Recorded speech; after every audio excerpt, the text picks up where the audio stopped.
हाँ, मैं ही हूँ सुमन शर्मा। लोग मुझे एक पढ़ी लिखी, समझदार और आत्मनिर्भर महिला कहते हैं। पड़ोसियों की नज़रों में मैं आदर्श बहू, रिश्तेदारों के लिए कामयाब पत्नी और समाज के लिए मिसाल हूँ। लेकिन अगर मैं आपसे पूछूं, क्या हर मुस्कुराता चेहरा सच में खुश होता है? क्या हर कमाई की चमक के पीछे ईमानदारी ही होती है? आज मैं अपनी कहानी खुद सुना रही हूँ, क्योंकि अगर मैंने नहीं सुनाई तो शायद कोई कभी जान ही नहीं पाएगा कि पत्नी की कमाई का सच क्या होता है। मेरी शादी राहुल शर्मा से हुए 7 साल हो चुके थे।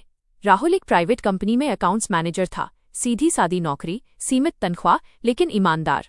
हम दोनों ने शादी के बाद एक छोटा सा घर लिया था। राहुल के माता पिता गांव में रहते थे। शहर में हम दोनों ही थे, एक दूसरे का सहारा, एक दूसरे की दुनिया। शादी के शुरुआती साल बहुत सामान्य थे। सुबह चाय, ऑफिस की भागदौड़, शाम की थकान और रात की बातें। कोई बड़ा सपना नहीं, बस सुकून की चाह। लेकिन कहते हैं ना, जब जरूरत बढ़ती है तो इंसान के रास्ते बदलने लगते हैं। राहुल की सैलरी से घर तो चल रहा था, पर भविष्य नहीं बन रहा था।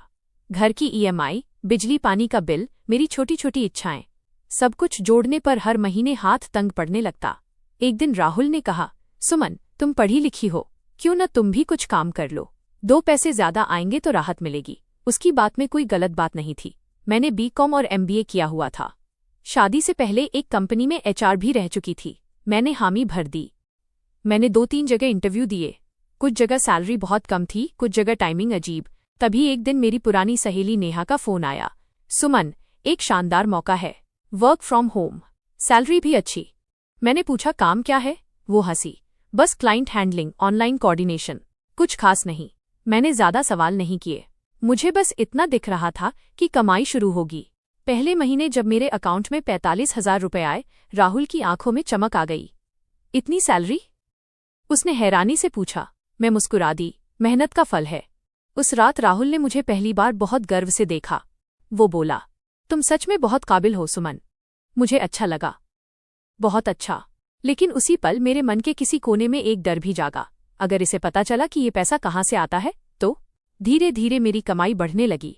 45,000 रुपये से 70,000 रुपये, 70,000 रुपये से 1,10,000 रुपये। हमने नई कार ले ली, घर का फर्नीचर बदल दिया। राहुल की पुरानी इच्छाएं पूरी होने लगीं। पड़ोस में चर्चा होने लगी, वाह, राहुल की पत्नी तो कमाल है। राहुल खुद भी बदलने लगा था। अब वो कम बोलता, ज्यादा सुनता, जैसे कहीं न कहीं उसे ये डर सताने लगा हो कि उसकी पत्नी उससे आगे निकल रही है। राहुल ने कभी मुझसे सीधे नहीं पूछा, सुमन, तुम्हारा काम असल में है क्या? और मैंने कभी बताया नहीं, क्योंकि सच ये था कि मैं जिस काम को जॉब कह रही थी वो उतना सीधा नहीं था। मुझे विदेशी क्लाइंट से बात करनी होती थी, वीडियो कॉल्स, देर रात मीटिंग्स, कभी कभी अजीब अजीब डिमांड्स।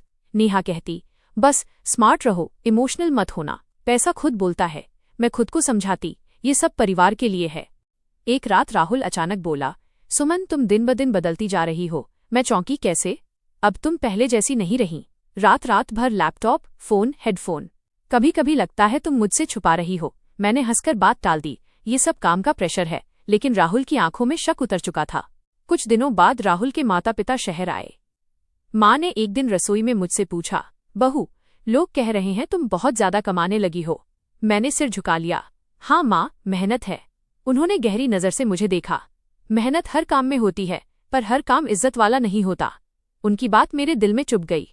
मुझे नहीं पता था कि राहुल ने चुपचाप मेरी जांच शुरू कर दी है। मेरे बैंक स्टेटमेंट, मेरे लैपटॉप की हिस्ट्री, मेरे फोन के लॉक होने का समय, वो सब नोटिस कर रहा था। एक दिन उसने मुझसे सीधे कहा, सुमन, सच बताओ, क्या तुम्हारी कमाई पूरी तरह साफ है? मैं सन्न रह गई। मैं कुछ नहीं बोली। कमरे में अजीब सा सन्नाटा था।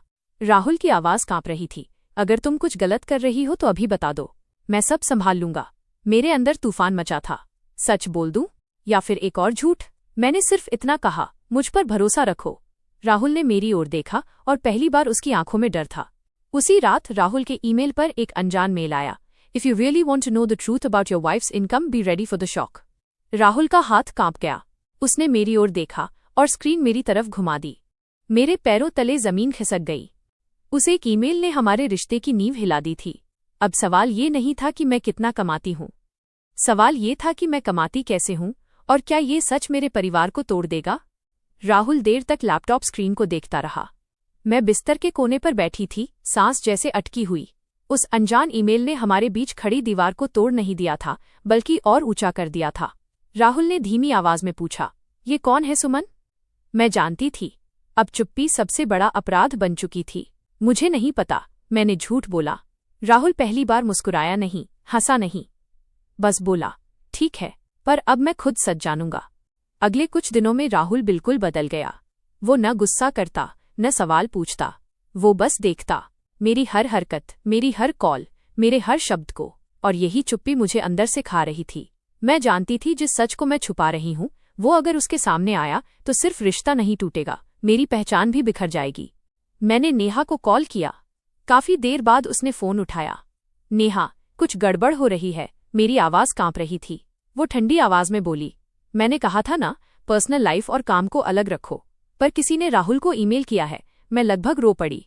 फोन के उस पार कुछ सेकंड की खामोशी थी। फिर नेहा बोली, तो खेल शुरू हो गया। कौन सा खेल? मैंने घबराकर पूछा।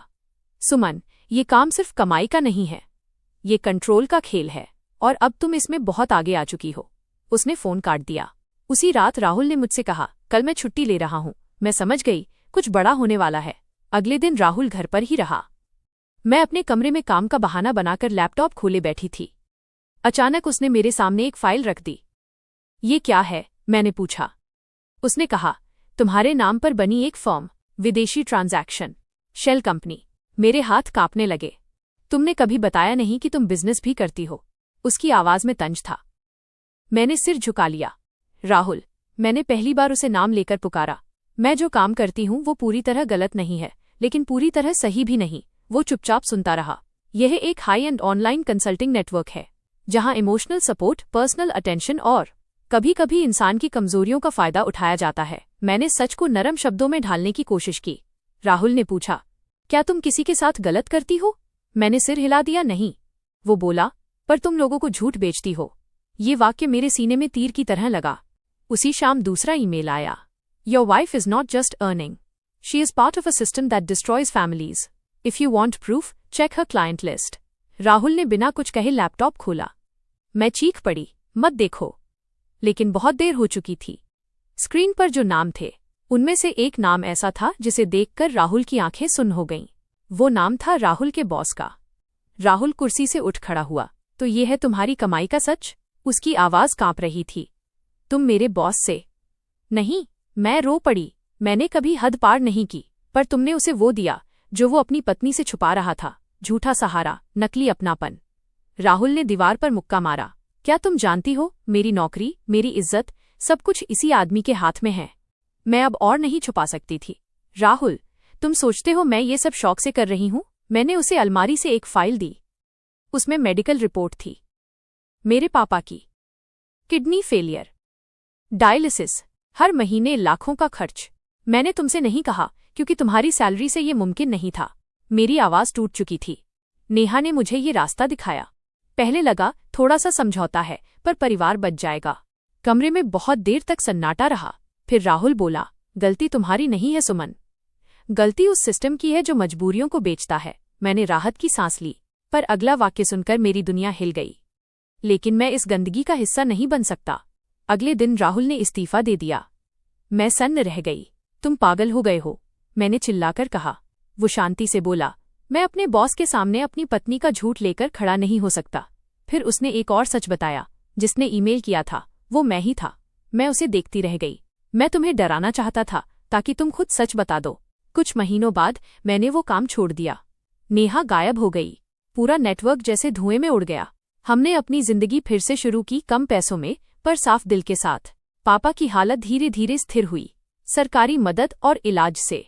एक दिन राहुल ने कहा, पैसा जरूरी है, पर उसकी कीमत अगर आत्मा से चुकानी पड़े तो वो कमाई नहीं, सौदा होता है।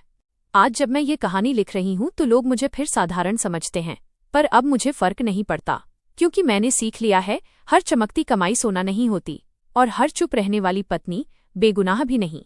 कभी कभी सच इतना चौंकाने वाला होता है कि उसे छुपाना आसान लगता है, पर उसकी कीमत पूरी जिंदगी चुकानी पड़ती है।